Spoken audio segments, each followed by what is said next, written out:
नमस्कार दोस्तों, स्वागत है आप सभी का मेरे इस YouTube चैनल में। आज की वीडियो के अंदर हम बात करने वाले हैं यहाँ पर भविष्य निधि प्रोविडेंट फंड, जिसको आप शॉर्ट फॉर्म में जानते हैं पीएफ के नाम से। तो दोस्तों, जैसा कि आप जानते हैं पीएफ, आप कहीं भी काम करते हैं, कोई कंपनी में काम करते हैं या फिर आप गवर्नमेंट कर्मचारी हैं, तो ठीक है, आप जो आपकी जो सैलरी होती है उसमें से कुछ पैसा कटता होगा आपका, 12% नॉर्मली जो कटता है आपका, ठीक है।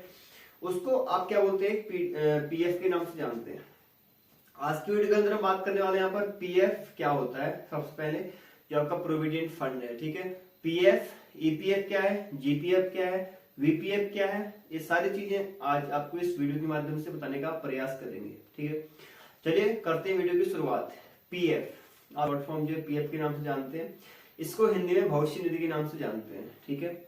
भविष्य निधि का मतलब एक, जैसे आप किसी संस्था में काम करते हैं, चाहे गवर्नमेंट हो या प्राइवेट हो, ठीक है, तो उसमें आपको जो है लगता है कि कभी भविष्य में अगर मैं काम नहीं कर सका, मान लेते हैं, मतलब आपने सोचा कि 60 साल के बाद हमारे पास पैसा कहां से आएगा, ठीक है, किस प्रकार से आएगा, तो आप जो अभी काम करते हैं, जितनी सैलरी आपको यहाँ पर मिलती है उसका 12% आपके अकाउंट से कट जाता है और वो आपकी पीएफ में सेव हो जाता है। अब आपके कौन से पीएफ में सेव होता है, पीपीएफ में सेव होता है या फिर ईपीएफ में सेव होता है, ठीक है। अब बात करते हैं जो आपका पीएफ होता है, सामान्यतः वो दो प्रकार का होता है। नंबर एक आपका होता है ईपीएफ, दूसरा होता है आपका पीपीएफ। दोनों पीएफ ही हैं, लेकिन इसका अलग अलग फॉर्म है यहाँ पर, पीएफ और ईपीएफ, ठीक है। चलिए सबसे पहले बात करते हैं आपका ईपीएफ के बारे में। ईपीएफ जो आपका एम्प्लॉय प्रोविडेंट फंड होता है, ठीक है। दूसरा है आपका पीपीएफ जो पब्लिक प्रोविडेंट फंड होता है।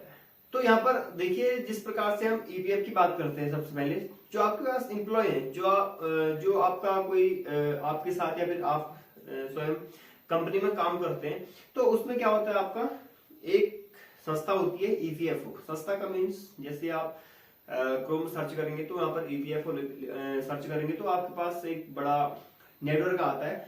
उसमें सारे जितने भी हमारे पास कर्मचारी जिनका भी यहाँ पर पीएफ अकाउंट है, उस वहां पर ओपन हो जाता है। कौन सी, उसमें ईपीएफओ में, ठीक है।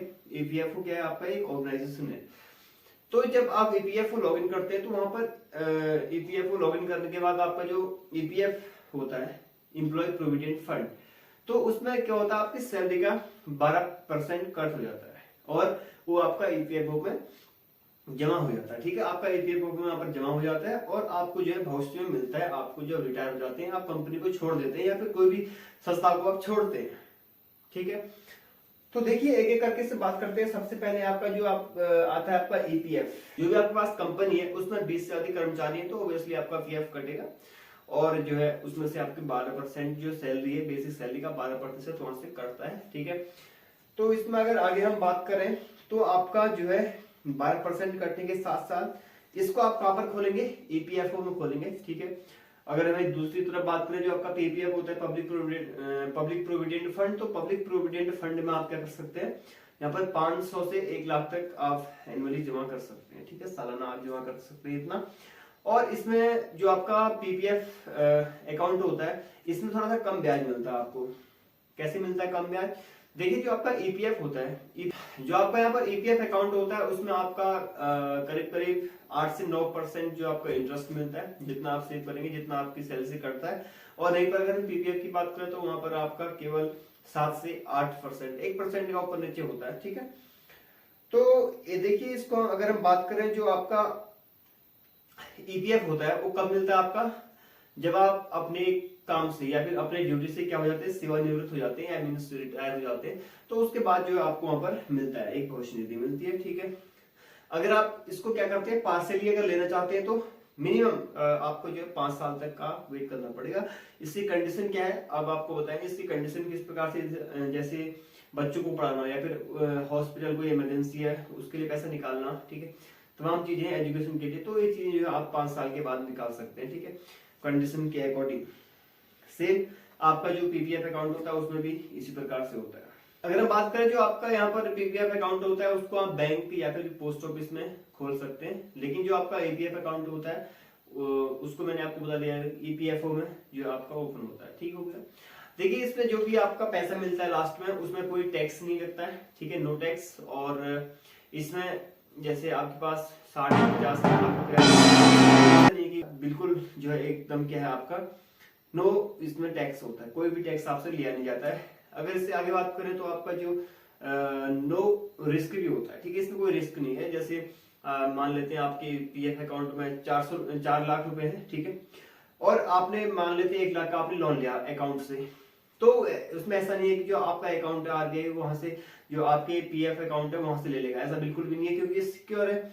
ये ऐसा नहीं कहता है कि 4 लाख यहाँ से आपके यहाँ से काट लेंगे, बिल्कुल भी नहीं, ठीक है। जब आप चाहे तब निकाल सकते हैं, अदरवाइज पूर्ण क्या है यहाँ पर सिक्योर है, ठीक है।